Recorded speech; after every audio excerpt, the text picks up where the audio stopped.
All right, what is good, ladies and gentlemen, is the Master Reviewer back again with another review, and today we are doing a review for Wake Up Dead Man, A Knives Out Mystery. So I'm going to say this now, this is a new film. It just came out today exactly on Netflix, December 12th as the time that I'm recording this, and so there are going to be spoilers in this video, so anyone that has not seen the film yet, I recommend you do go watch it because this is, we're about to get into it, so let us just get into it.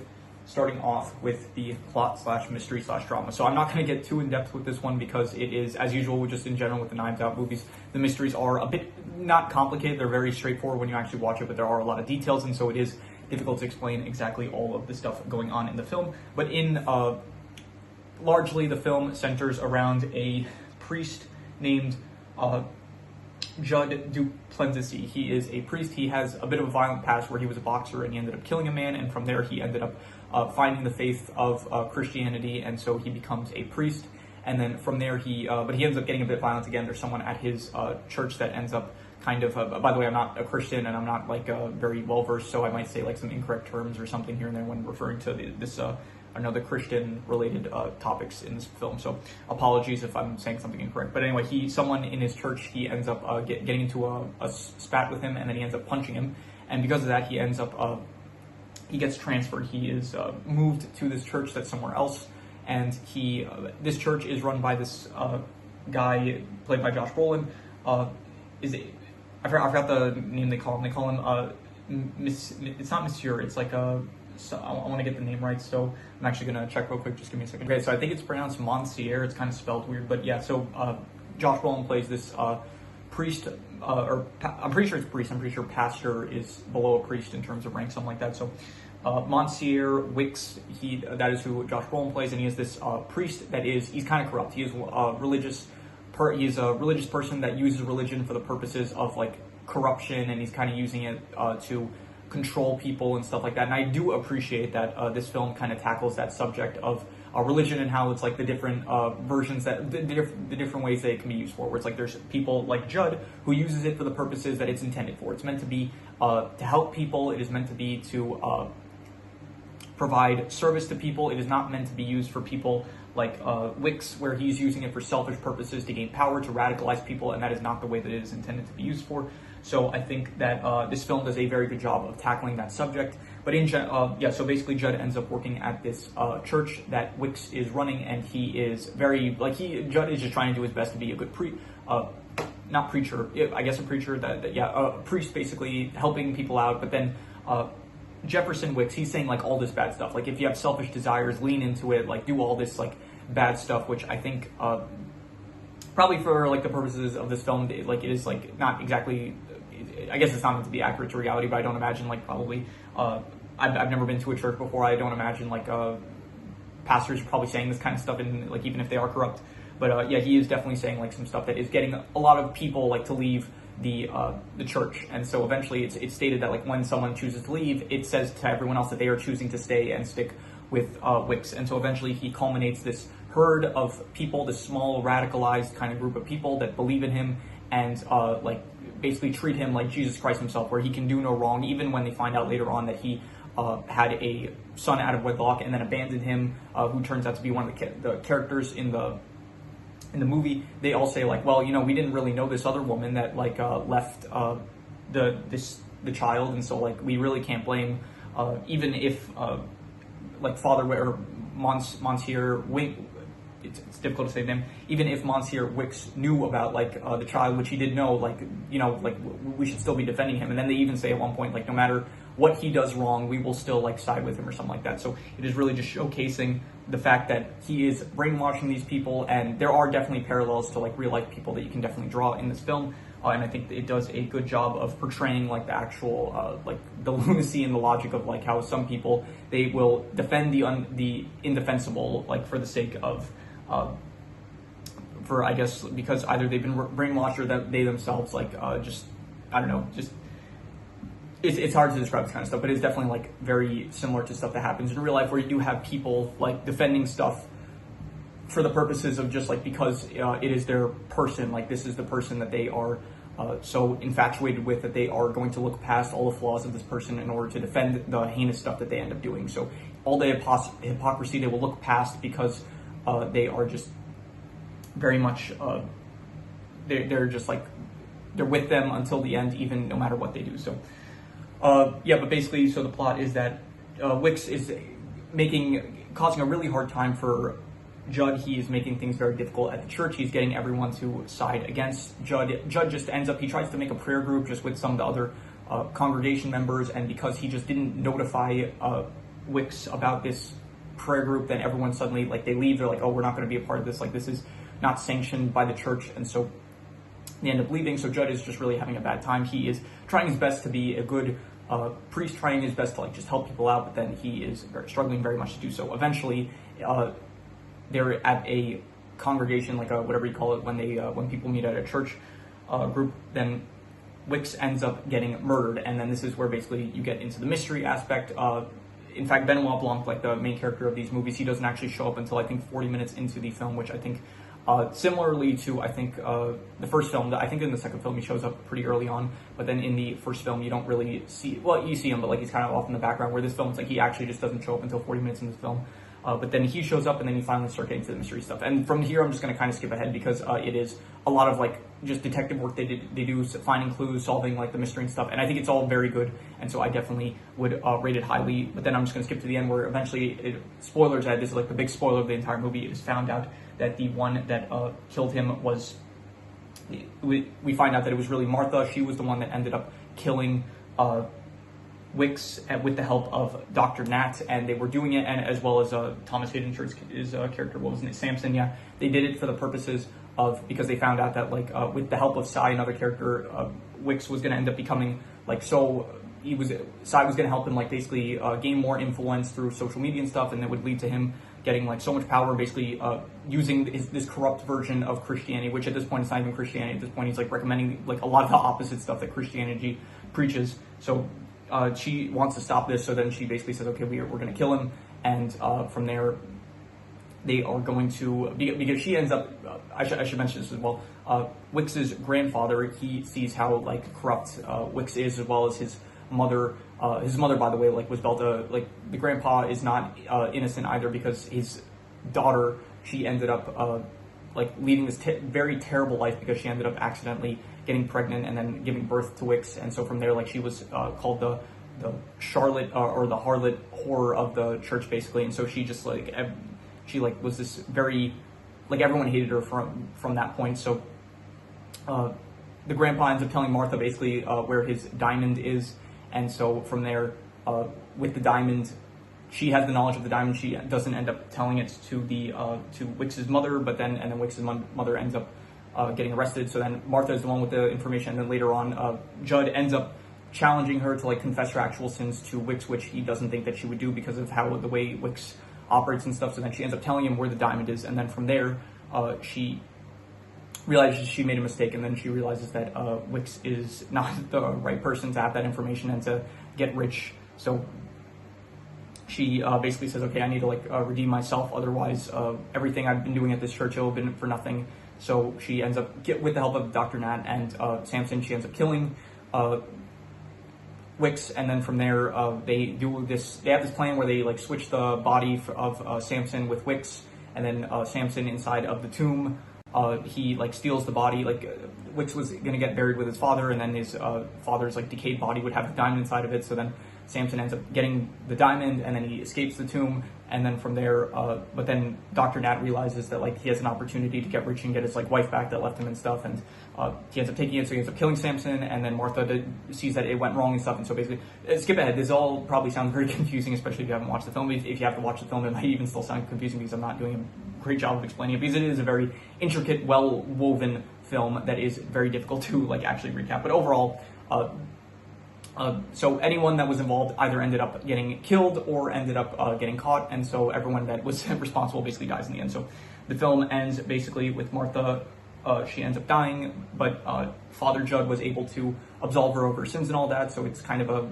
good ending for, I guess, where out of all the villains of the Knives Out movies, she's definitely like the most well-intentioned with her goals, even if like it was still like she's not a great character in terms of like morally, like she definitely is very much at fault as well in terms of who's responsible for, like she did not do, like she was very bad towards Wix's mother, like who was the Charlotte whore or whatever. So Martha is definitely not just blamed over some, which I do appreciate. I do appreciate that like all the characters here, they do have like flaws and stuff. Even Judd, like the main character, like he has like some anger issues where it's like he lets his rage loose at times, which I think is a good flaw for him to have. But he's still like trying to reckon with his sins in order to like do the right thing at the end of the day.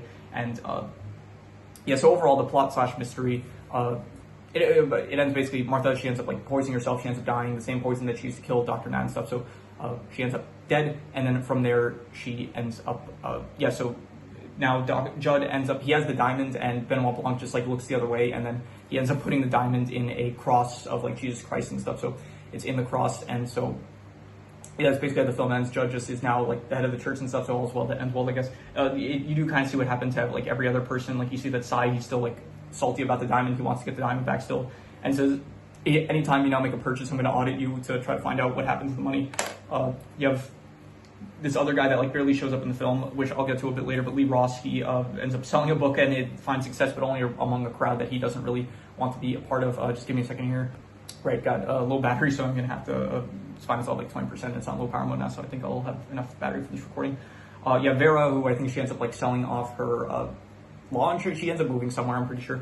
And yeah, there is Simone as well, who she manages to still play the cello, even though I forgot she like just, it was weird, like she went to the church in order to like find a miracle to cure her legs, but then she doesn't get the miracle that she wanted, but then by the end of the film she's still fine because she's playing the cello, so like nothing really changed for her. It wasn't the cello, the cello's, it was a cello, I'm pretty sure. The cello is it's the one that you play with the strings and stuff. I'm thinking of the clarinet and the cello sometimes. Actually, maybe the cello is something, I'm not sure. She played something with the strings, I'm pretty sure it was the cello, but the cello might be something similar to the clarinet that I'm getting mixed up with, so. Yeah, so basically all's well that ends well for all the characters, and, well, most of the characters at least anyway. So overall, I'm going to say the plot / mystery, I would say that it was, I'd give it like I'd go an 8.5, I think. I thought it was amazing. It really did keep me captivated. Like, it's a 2-hour and 20-minute film, which is kind of on the longer side, but even so, I was like invested the entire way through, and I wanted to see everything that was going to happen. So definitely the mystery aspects, the plot aspect, the drama, I think it all worked, and I thought it was amazing, so I'm going to give it an 8.5.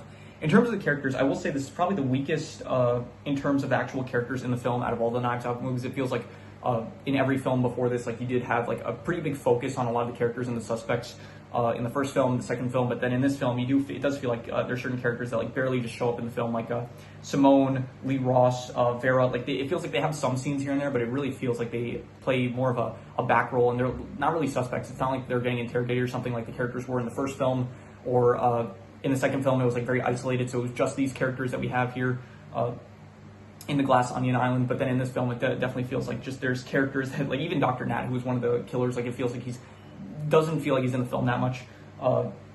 Yeah, you have Judd, who I think Judd like he's kind of the main character, not really Benoit. Like you also had in the first film, you had I forgot her name, but it was I forgot her name, Ana de Armas's character. She was the main character of the first Knives Out film, and that's going to piss me off if I don't find out the name, so I'm just going to check real quick. Right, her name was Marta, not Martha. Martha is in this film. Marta was the the main character kind of in the first film, but yeah. So I think Judd, he's a great character, honestly, a very, like, one of the best characters I think that we've seen up to this point in the Knives Out film. I think Benoit Blanc is still pretty good. It feels like he does play a bit less of a focus in this film, because it does feel like you have more of Judd feeling like the main character, where even in the first film, it felt like Benoit Blanc was the main character and Marta was just like kind of along for the ride. Even if you could say like Marta was the main character of the film, it still felt like they shared more of a role, like both Marta and Benoit Blanc were both like about on the same level in terms of who was the protagonist. In this film, though, it kind of feels like Judd is way more of the protagonist than Benoit Blanc.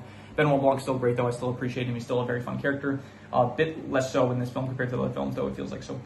And in terms of other characters, I already said this, like, there's Geraldine, who is like a cop that's just kind of along, but she doesn't really do too much, but she's fine, I guess. Dr. Nat, once again, just doesn't really show up too much. Vera, Simone, Sai, even, like, all these characters, it just feels like they're not as prominent as some of the side casts were in the last films.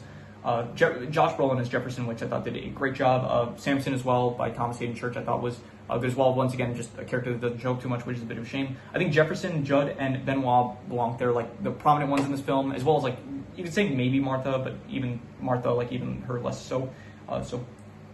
Yeah, you also have Jeffrey Wright in this as Langstrom, who is like the priest that transfers Judd at the start of the film, who's also pretty good. So I will say overall the characters I thought were, I'd give the characters like I'll go like an 8 out of 10. I will say that they are great. Definitely just being held up by, like, I would say the main characters, like Wicks, Judd, and Benoit Blanc, but it feels like everyone else kind of just doesn't have enough screen time. I don't know, it just feels like they weren't as prominent as some of the other side characters in the previous films were, so because of that, I'm going to, honestly, they kind of blend in a bit, because it is kind of stated in the movie that they are kind of like a herd, and they are kind of all just meant to be controlled by Wicks, and so because of that, maybe they do just kind of blend in together, where it feels like maybe in the last films, it's like the characters felt like a bit more dynamic and different from each other, so maybe that's the reason. So anyway, the settings, a lot of this film, I think the setting for this film is the church that it takes place in. And I think it's a nice setting. I do think that it's probably maybe a step down. I think The Glass Onion was a lot more unique, and the Thrombey family in the first film was a bit more, I think I liked it a bit more better because it was also a bit more unique and more mystery-esque feeling. Like, I think the church is a good setting, but it feels a bit less so like they're really focusing on the church itself. Like, you have the church, you have like the Wicks tomb burial place, but besides that, it feels like it doesn't really focus as much on the setting itself. It didn't really do that in the second film either, but the second film, it was more so like about the flair of the setting rather than the actual setting itself, where in the first film, it did feel like it focused on the layout of the setting more, and in this film, like, the church itself doesn't feel like, it doesn't feel like too much that they're focused, it focuses a bit, like the actual like congregation area, they should focus on like the secret passage that there was, that Wicks ended up dying in, but I'd say it's still a good setting. I would give it like I'd go like I'm not sure, I'm thinking between like a 6.5 to a 7, like between good and pretty good, and I think I would probably give it like I don't know, I'll be generous, I'll give it like pretty good, I'd say. Like, maybe that's a bit too generous, but I'll be generous with this. So I thought it was a pretty good setting. I think it worked. So yeah. The worst thing about this film is probably just like the fact that the side cast doesn't feel as prominent as it did in previous films. I think that the side cast, I would give them like a I don't know, like honestly like a 5.5. I'll give it like decent. The side cast, I thought that they were all right. I think they weren't bad or anything, but it definitely feels like a step down from some of the other like suspects that we had in the previous films, where in this film it feels like we barely focus on a lot of these characters, like Vera, Simone, Lee Ross, Cy a bit more. Cy does, I maybe was downplaying how much Cy plays a role in this film. He does like feel a bit more than some of the other characters, but like a lot of them, like even Dr. Nat, who was supposed to be like this guy, like he barely talks in the film. It's Jeremy Renner, and like I don't know, it feels like he barely has any scenes and stuff. So yeah, I do wish that we just saw a bit more of like these characters interacting with each other, or just like first of all, yeah, these characters like barely interact in the last film. Like they did a great job of like all these characters know each other. They which honestly, that's a big thing in like all these films up to this point until this one. Like in the first film, you had the Thrombey family, so obviously they all know each other. The second film, it's a group of people that like all have this like friend group connected by this from the past they knew each other, and then like they still know each other to this day. And in this group, it's like they're all part of the same community, I guess, but it's like other than that, they don't really have a lot of interactions with each other, or we don't see them talking to each other, which is a bit of a shame. So I'm going to say that 5.5 for the side cast. Like they're all still decent, but I really wish we could have seen more of them, or just like them talking to each other or something like that. So. And the best thing about this film, honestly, I was really surprised with how much I like Judd. Like Judd, I thought like going into this, okay, Benoit Blanc, he is the main character. Like I'm gonna like him. Like he was my favorite character in the first film. He was my favorite character in the second film. But they really surprised me with the character of Judd. Like he is honestly my favorite character in this film, and I really liked when they did like they had. I'll get into this with the extra notes. I have a lot of extra notes I want to talk about, but. They did like some good work of like making me think like maybe this guy that we're following along to, maybe he's the killer and stuff. So they did a good job of that, especially in like one point in particular, which I'll get to. But definitely the character of Judd, I will say, which I give him like honestly a 9 out of 10. I thought he was like an incredible character. So yeah, I'm gonna go 9 out of 10 for Judd's character.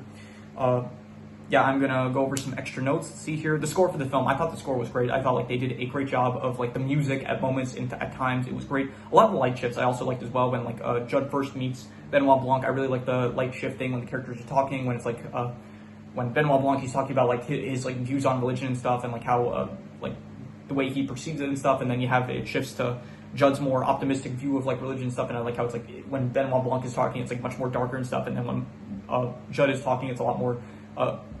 There's a lot more light that shines in through the room and stuff. Great choice, I thought. It's pretty comedic, the film. It's not listed. I think it is maybe listed as a comedy. I'm not rating it as a comedy because I don't really want to rate it as a comedy. But there were some comedic moments, I would say. There were some like good lines from characters and stuff. So I did appreciate at the 1 hour mark, you do have, he does state like basically up until the entire first hour, we're watching this through the perspective of Judd writing in a letter, basically catching up Benoit Blanc of everything that happened. And you can actually see in the film when it gets to the hour mark, or around the hour mark, it's like that's when Judd finishes writing the letter, and Benoit Blanc, I guess, finishes reading it. So I thought that was a very fun, cool detail. They did a great fake out where it's like when Benoit does finish reading the letter, he does basically say like, "It was you. Why did you do it?" and stuff. And so you're thinking, and then he starts admitting and stuff. And I'm thinking like, wait, there's still an hour 40 minutes left. Like, how is this? Or not hour, like an hour 20 minutes. So I'm thinking, are they gonna like now explain like how he did it for the next hour and 20 minutes, like what the whole mystery was? And then, but it was so they did like an interesting fake out where it's like you think like, okay, Benoit reveals that he is actually the one that killed Wix, where it's like the main character you've been following along for the first hour. He's the killer, but then they ended up faking that out. So I thought that was pretty good, and it was revealed that he wasn't the killer. He was just like trying to hide a specific detail in order so that for the purposes of like he thought that he saw that like Wix was drinking, and he didn't want this to like ruin Samson's views on him, because Samson stated that like Wix got him out of like drinking alcohol and stuff. So he ends up hiding the flask and stuff. So I thought that it was a very good fake out. I thought so. What else? I think this is the darkest film up until this point. I think in the description even says it's like the darkest case that he has done up to this point. But they do actually have like a pretty dark scene where it's like you do have like a body like soaked in acid. So a bit darker than I was, but like not a dark film really. It's still like pretty. I wouldn't call it a dark film. Like it's not like scary or anything, but definitely it feels like the darkest film up to this point. I would say so. What else? What I read? Yeah. So I did say that there is a lot of parallels to real life. I do really like how I think this is honestly one of the best films I've seen that focuses on religion, because in general, like I'm not a religious person, and I do respect anyone that's like religious and stuff like that. Like I have no problem with anyone that like believes in something that I don't necessarily believe in. I think that it's great that people are like have the like. I think it's great that like some people have this thing that like that makes their life better. I think that that's a great thing. But in general, I don't really like how religion is used a lot of the time, especially in like politics and stuff. And it's very much it gets.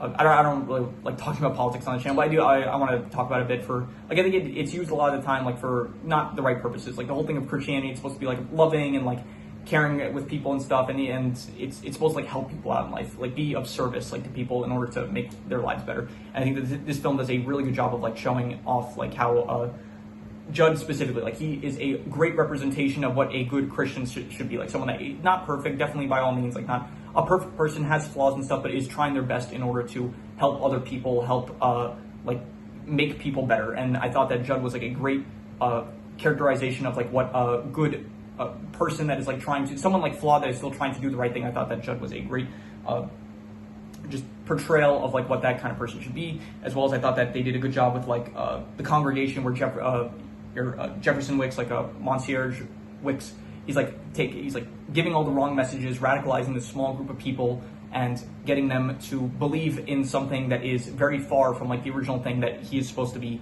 preaching. So I thought that they did a good job of like showing how what Christianity should look like, as well as what, not just Christianity, but like religion in general. This is like they focus on not even Christianity. Maybe it's like, I'm pretty sure it's Catholicism, which is, I think there's a difference. I think like Catholicism is like when you're supposed to actually.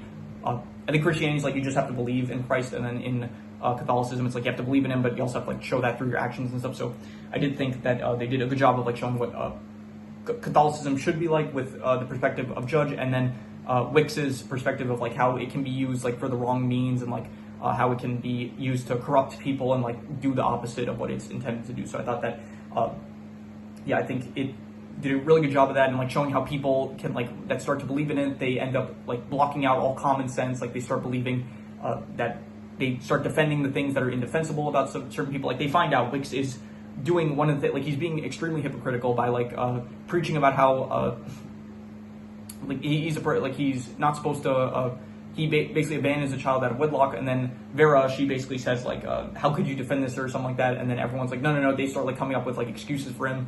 And I think that it is a good parallel to a lot of stuff that some people do in real life, and so I think that it is overall just a great portrayal of hypocrisy and corruption and stuff. So yeah, overall I thought that like the religious aspects of this film, there were like a lot of, I didn't really know what it would be like going into it. First of all, I didn't read the synopsis. Did I read the synopsis? I don't remember if I read the synopsis going into this, but the focus on religion in this film, I liked it a lot more than I was expecting to, because I didn't really expect there to be religion in this film. I didn't really know going into. I don't watch like trailers for most films I go into watching. So, overall, I thought that they did a really good job in this case. So, but yeah, that is pretty much all the extra notes that I had. So I'm going to do the calculations. So, King Crimson.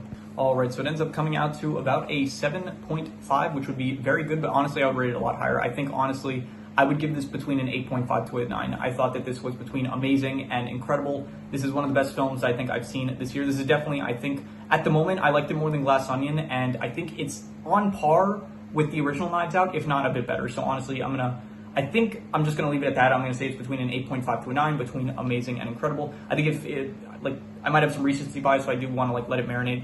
We are getting to the end of the year soon, and when we do get to the end of the year, I'm going to be doing a lot of rankings for, all the films I saw this year and stuff, so that is going to be very fun to do. And when I get to that point, actually the next recording I do is going to be I'm going to do, the rankings for the all the Knives Out films, and I'm going to do the character rankings for all the characters up to this point in the franchise, and so that's going to be fun. It's probably not enough time to let my thoughts marinate on the film, so there's going to probably be some recency bias. But when we get to the films, when I rank all the films at the end of the year, which should be in about another 3 weeks, I think. I think we're getting up to that point soon, so that is going to be fun, and I will probably give my. You'll hear how my thoughts marinated by that point. So, but yeah, I would give this film an 8.5 to a 9, definitely between amazing and incredible, and yeah, that is pretty much all there is to it. So if you have any recommendations, any shows, movies, video game stories, anime, web series, anything that you want me to review, leave it in the comments and I will maybe possibly check it out. But with that said, that is pretty much all there is to it. So let's leave it at that.